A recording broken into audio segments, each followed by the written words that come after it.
In medieval warfare, power belonged to the knight, armored, trained, and bred for battle.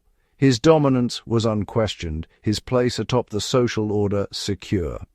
But then came the crossbow, a simple machine with the power to shatter centuries of tradition. Suddenly, a peasant could kill a noble from 100 paces, rendering years of training and expensive armor meaningless. The crossbow was the great equalizer, indifferent to status or honor. It democratized death, spreading fear among the very knights who once ruled the battlefield. The sound of its bolt was the sound of a world changing. No longer did victory depend solely on skill or strength, but on the cold efficiency of technology. The crossbow's arrival marked the beginning of the end for the age of the armored knight. Picture a line of crossbowmen, weapons ready, facing a thunderous charge of knights. They stand firm, unleash a volley, and iron-tipped bolts cut through armor and pride alike.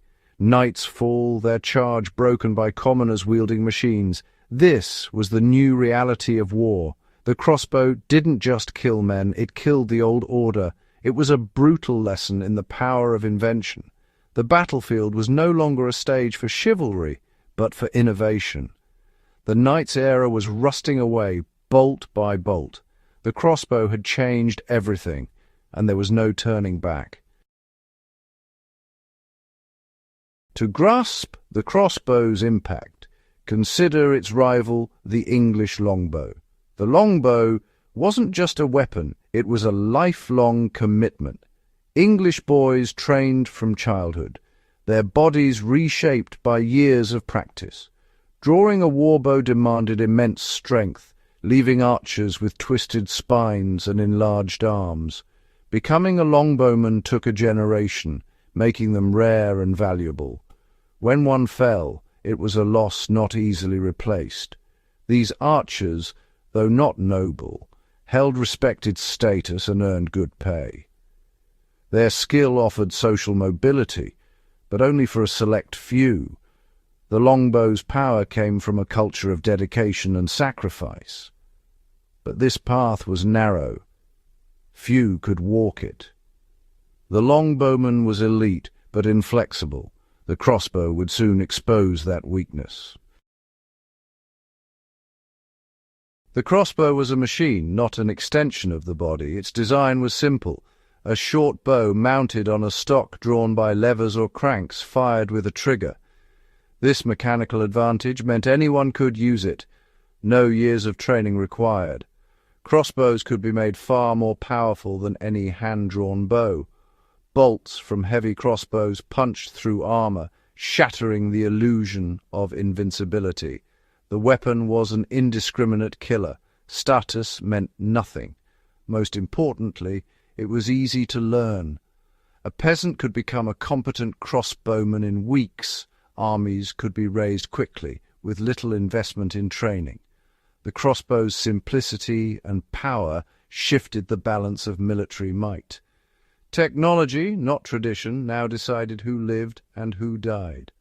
The crossbow was the future, unstoppable, efficient, and deadly. The old ways were doomed. History is full of battles where the crossbow changed everything.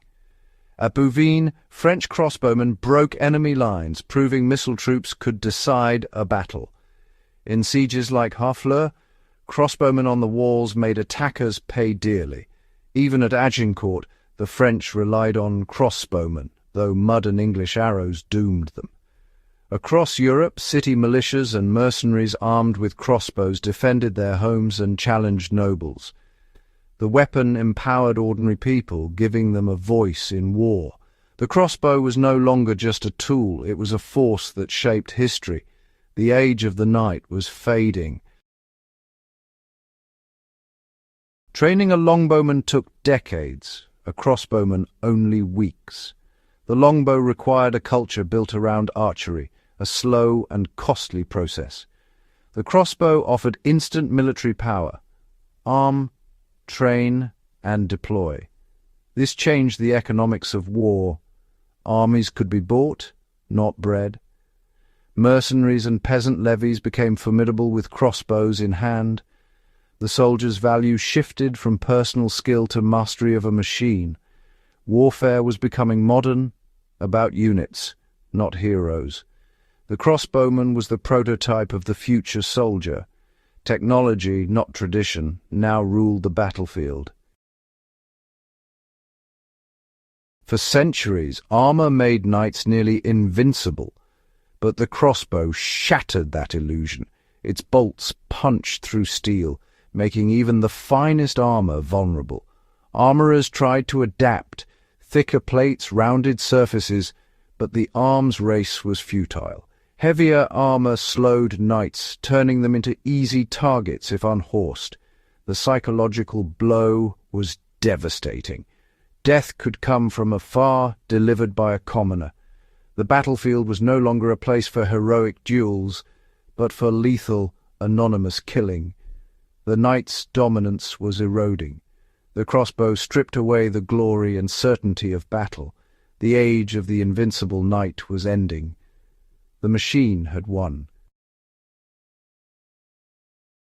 The nobility and church saw the crossbow as dishonorable, a weapon for cowards. It let peasants kill nobles from a distance, upending the social order. The church even banned its use against Christians, calling it hateful to God. Yet, on the battlefield, principle gave way to pragmatism. Armies everywhere adopted the crossbow, despite public outrage. Even Richard the Lionheart, famed crusader, relied on crossbowmen and died by a crossbow bolt himself. The weapon's effectiveness was undeniable. Hypocrisy reigned. Those who condemned it also used it.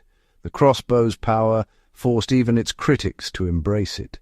In war, what worked always won. The crossbow's story is a lesson in adaptation and the power of technology. It broke the monopoly of the warrior elite, proving that innovation could topple centuries-old systems. The knights who clung to tradition were swept aside by those who embraced change. This pattern repeats throughout history. New tools disrupt, old powers resist, but the future belongs to the adaptable. The crossbow empowered the many, challenged the few, and made war brutally efficient. It was messy, unfair, and unstoppable, just like progress itself. The lesson endures: adapt or be left behind. The crossbow's legacy is not just in history books, but in every revolution that followed. Embrace the future, or be swept away by it. The choice is as real now as it was on the medieval battlefield.